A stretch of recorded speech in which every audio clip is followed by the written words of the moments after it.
Welcome guys, in this tutorial I want to show you how easy you can remove recommended section or recommended file on your Windows 11.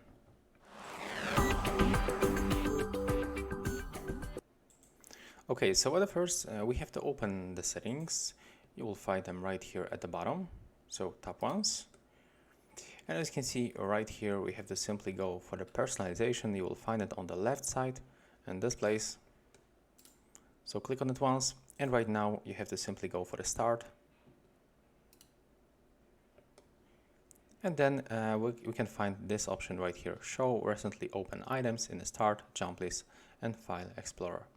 So take a look. When I open the start right now, as you can see, the recommended section appears in this place.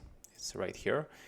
And if I want to remove one of this file, I have to tap on this one, for example, with the right mouse button, and then select remove from the list. As you can see right now, this one just disappeared, but that's the overdrive function, so another file comes in.